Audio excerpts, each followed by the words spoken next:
నేను మీ Jafar. Welcome back to Jafar Education. మనమైతే ఈ సీటెట్కి సంబంధించినటువంటి అంశాలను ఒకసారి మనం ముఖ్యంగా మాట్లాడుకునే ప్రయత్నం చేద్దాం. అదేవిధంగా ఫైనల్ కీకి మళ్ళీ రివైజ్డ్ ఫైనల్ కీ వస్తుందా లేదా అనే అంశాన్ని కూడా మనము క్లియర్గా తెలుసుకునే ప్రయత్నం అయితే చేద్దాం. వీడియో చూస్తున్న మిత్రులందరూ తప్పకుండా వీడియోని అయితే లైక్ చేయండి, మీ యొక్క మిత్రులకు షేర్ చేయండి. రెండో విషయం ఏంటంటే, ప్రతి ఒక్క డిఎస్సి అభ్యర్థి ఈ యొక్క టెట్ మార్క్స్ని, టెట్ వివరాలని మీరు కన్ఫర్మేషన్ చేయాలా వద్దా అంటే, సో ప్రతి ఒక్క అభ్యర్థి మీ యొక్క టెట్ వివరాలని కన్ఫర్మ్ చేసుకునే ప్రయత్నం చేయండి.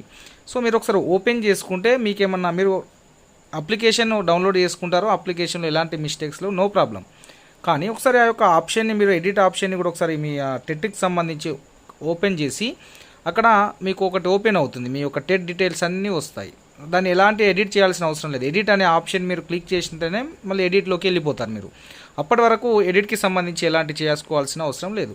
రైట్, దాన్ని ఒకసారి కన్ఫర్మ్ చేసుకుంటే అయిపోతుంది. సో ప్రతి ఒక్క అభ్యర్థి అలా రీచెక్ చేసుకునే ప్రయత్నం అయితే చేయండి. ఎందుకంటే ప్రతి ఒక్క అభ్యర్థికి ఈ యొక్క మెసేజ్ అనేది అయితే పంపించడం జరుగుతుంది.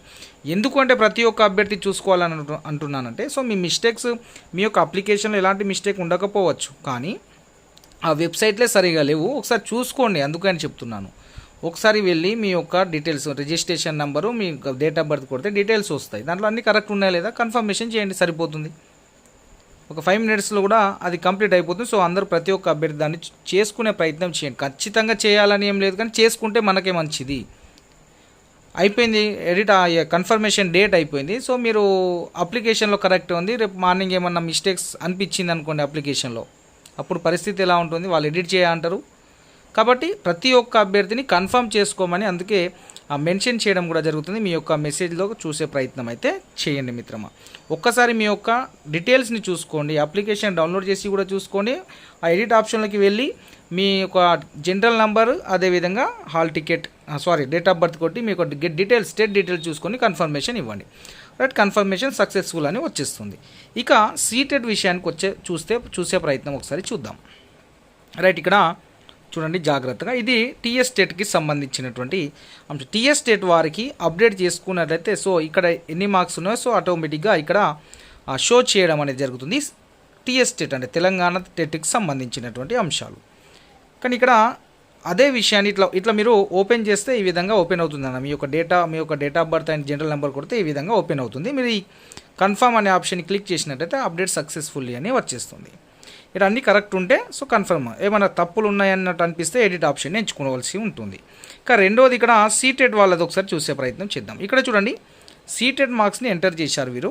సో వీరి యొక్క మార్క్స్ వచ్చాయి, కానీ ఇక్కడ అనేది వారి యొక్క మార్క్స్ అనేటివి రావాలనే జీరోగా చూపిస్తుంది. రైట్, ఇక్కడ వరకు నో ప్రాబ్లం, జీరోగా వచ్చినా నో ప్రాబ్లమే అనుకుందాం. రైట్, ఇక్కడ కన్ఫర్మ్ అనే ఆప్షన్ని వీళ్ళు క్లిక్ చేసినట్లయితే ఏమని వస్తుందంటే, చూడండి మార్నింగ్ నేను మీకు చూపించే ప్రయత్నం చేశాను ఆల్రెడీ. చూడండి, దాన్ని ఒకసారి కన్ఫర్మ్ చేస్తే, అంటే సీటెట్ డీటెయిల్స్ ఎంటర్ చేసినటువంటి అభ్యర్థులు ఎవరైతే ఉన్నారో వారు ఎంటర్ చేసిన తర్వాత ఒక సైడ్ మార్క్స్ వస్తాయి, ఇంకో సైడ్ జీరో వస్తాయి. వారు కన్ఫర్మ్ చేసే ఆప్షన్ని క్లిక్ చేసినట్లయితే సో వారికి ఈ విధంగా అక్కడ చూపించడం అనేది జరుగుతుంది. Given hall ticket number is not matched with TET database, please use the edit option అని అంటుంది. మీరు అప్పుడు ఏం చేయాలి? అప్పుడు ఈ యొక్క అభ్యర్థి ఈ ఎడిట్ ఆప్షన్ని క్లిక్ చేసుకోవాలి. ఎడిట్ ఆప్షన్ని క్లిక్ చేసి మళ్ళీ ఒకసారి డీటెయిల్స్ అన్నిటిని మళ్ళీ మనము అక్కడ టైప్ చేసేసి మళ్ళీ అక్కడ కన్ఫర్మ్ అనే ఆప్షన్ ఉంటుంది. ఈ కన్ఫర్మ్ని మళ్ళీ క్లిక్ చేసినట్లయితే అప్డేట్ సక్సెస్ఫుల్లీ అని మీకు అక్కడ వచ్చేస్తుంది. వచ్చిన తర్వాత మళ్ళీ ఇక్కడ ఓపెన్ చేసినట్లయితే మళ్ళీ ఇదే విధంగా కనిపిస్తుంది. మీకు ఇక్కడ ఎలాంటి అప్డేట్ అనేది ఉండదు. సో ఇక్కడ ఏంటంటే సీటెట్కి సంబంధించినటువంటి అప్డేట్స్ అనేటివి ఈ యొక్క సైట్లో లేవు అనేది దీని యొక్క ఉద్దేశం. ఈ యొక్క వీరైతే ఏదైతే వెబ్సైట్ రూపొందించారో ఆ వెబ్సైట్లో సీటెట్కి సంబంధించిన అంశాలు లేవు. సో మరి వారు ఎందుకు అప్డేట్ చేయలేదో తెలియదు. టీఎస్ స్టేట్కి సంబంధించిన అయితే వారి దగ్గర ఉన్నాయి.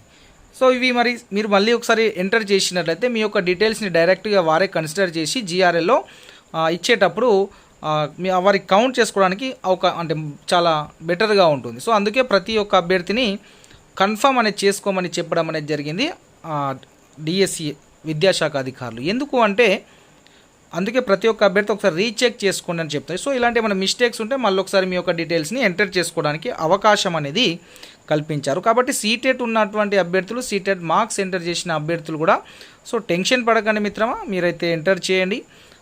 సో అదే డీటెయిల్స్ని యాజ్ ఇట్ ఈస్గా ఎంటర్ చేయండి, కన్ఫర్మ్ చేసేయండి. ఎడిట్లోకి వెళ్ళిపోయి ఈ ఆప్షన్ మీరు క్లిక్ చేసుకొని వెళ్ళిపోతే మీకు సీటెడ్ డీటెయిల్స్ అన్నీ అడుగుతారు. హాల్ టికెట్ నెంబరు, అదేవిధంగా మీకు వచ్చిన మార్క్స్, ఎప్పుడు ఇయర్ ఆఫ్ పాస్, అదేవిధంగా ఎన్ని మార్క్స్ వచ్చాయి, అదేవిధంగా పేపర్ 2 సబ్జెక్ట్ పేపర్ 2 పేపర్ 1, అదేవిధంగా తర్వాత కన్ఫర్మ్ అని ఉంటుంది. సో కన్ఫర్మ్ అనే ఆప్షన్ని క్లిక్ చేయండి, సక్సెస్ఫుల్ అని వచ్చేస్తుంది. రైట్, మరి కన్సిడర్ చేస్తారా అంటే చేస్తారు, ఎందుకంటే ఆల్రెడీ దాంట్లోనే అంటే AP TET, TS TET, CTET అని ఉంది కాబట్టి చేసే అవకాశం అయితే ఉంటుంది. ఇక రైట్, ఇక్కడ జిఆర్ఎల్ గురించి మాట్లాడే ప్రయత్నం ఒకసారి చేద్దాం. ఇక్కడ ఒక విషయాన్ని గమనించండి. ఇక్కడ చాలామంది మెయిల్స్ కూడా చేయడం జరిగింది ఫైనల్ కీ మీద ఆబ్జెక్షన్లకు చేస్తే వారు ఏం చెప్పారు, your advice to contact department personally for key objection along with ఎవిడెన్స్తో సహా ఆఫీస్కి వెళ్ళి మీ యొక్క ఆబ్జెక్షన్ ఉంటే ఇవ్వండి అని టీఎస్డిఎస్ హెల్ప్ డెస్క్ నుండి రిప్లై అయితే మెయిల్ రావడం జరిగింది. మరి జిఆర్ఎల్ అనేది 20 లోపు వస్తుందని ఉన్నట్టు సమాచారం ఉంది. సో ఆ లోపు ఈ యొక్క ఫైనల్ కీని రివైజ్డ్గా మళ్ళీ చేంజ్ చేసే అవకాశం ఉందా లేదా, ఇక్కడ ఒక విషయాన్ని గమనించే ప్రయత్నం చేద్దాం. డిఎస్సి ఆఫీస్కి వెళ్ళినటువంటి ప్రతి అభ్యర్థి నుండి ఆ యొక్క ఫిర్యాదులు ఏవైతే ఉన్నాయో అబ్జెక్షన్స్ వాటన్నిటిని అయితే తీసుకోవడం అయితే జరుగుతుంది. ఎందుకంటే మనం విత్ ప్రూఫ్తో సహా ఇస్తున్నాం కాబట్టి కొన్ని ప్రశ్నలు అయితే మారే అవకాశం అయితే కనిపిస్తుంది. కొన్ని చేంజ్ చేసేసి అంటే బ్లండర్గా ఏవైతే మిస్టేక్స్ ఉన్నాయో సో ఈజీగా మనకు ఐడెంటిఫై అవుతున్నాయో సో అలాంటి క్వశ్చన్స్ అయితే ఫైనల్ కీలో మారే అవకాశం అయితే కనిపిస్తూ ఉంది, బ్లండర్గా ఉన్నటువంటి తప్పులు. సో అవి కొన్ని చేంజ్ అయ్యే అవకాశం ఉంది. ఆ చేంజెస్ తోటి డైరెక్ట్గా మీకు జిఆర్ఎల్ ఇచ్చే అవకాశం అయితే కనిపిస్తుంది. మళ్ళీ రివైజ్డ్ ఫైనల్ కీ అనేది సపరేట్గా ఇవ్వకుండా డైరెక్ట్గా మీకు జిఆర్ఎల్ అనేది విడుదల చేయడానికైతే విద్యాశాఖ అధికారులు రెడీ అవుతున్నారు. దానికి సంబంధించిన వర్క్ కూడా కంప్లీట్ కాబోతుంది. మీ యొక్క ఈ టెట్ డీటెయిల్స్ అనేటివి రేపటిలోగా అప్డేట్ చేసుకున్న వెంటనే, కన్ఫర్మ్ చేసుకున్న వెంటనే సో దానికి సంబంధించినటువంటి ఆ యొక్క వర్క్ ఏదైతే ఉందో ఈ హాలిడేస్ తర్వాత రేపు ఎల్లుండి మండే కూడా జనరల్ హాలిడే ఉంది. సో ఆ రోజు 3 డేస్ తర్వాత మంగళవారం నుండి వర్క్ అనేది స్టార్ట్ చేస్తారు. ఒక 3-4 డేస్లో దీనికి సంబంధించిన కంప్లీట్ వర్క్ అనేది కంప్లీట్ కాబోతుంది. దాని తర్వాత మీకు జిల్లాల వారీగా సబ్జెక్టుల వారీగా మీడియంల వారీగా merit list, general ranking list అనేది విడుదల కాబోతుంది. సో స్టేట్ వైజ్ కాకుండా ఎవరిది వారికి డిస్టిక్ వైజ్ ఉంటుంది, మీడియం వైజ్ ఉంటుంది, సబ్జెక్టుల వారీగా ఉంటుంది. సో మనకు అలా జిఆర్ఎల్ ఇచ్చినట్లయితే సో మనకు ఎవరెవరికి జాబ్ వస్తుంది, ఎవరెవరికి జాబ్ రాదనే విషయాలు క్లియర్గా మనకు తెలిసిపోతుంది. అది కూడా తొందరలోనే మనకైతే అందుబాటులోకి వచ్చే అవకాశం అయితే కనిపిస్తుంది. ఇది మనకు ఈ సీటెట్కి సంబంధించినటువంటి అంశాలు, రివైజ్డ్ ఫైనల్ కీకి సంబంధించినటువంటి అప్డేట్స్ అయితే మీకు అందిద్దామనే ఉద్దేశంతో ఈ వీడియో చేయడం. ముఖ్యంగా అయితే ఈ సీటెట్కి సంబంధించినటువంటి అంశాలను నేను చెప్పడానికి మాత్రం ఈ వీడియోని చేయడం జరిగింది. రైట్, సీటెట్ ఉన్నటువంటి అభ్యర్థులు కూడా టెన్షన్ పడకండి, చేసుకోండి. సో వారు కన్సిడర్ అనేది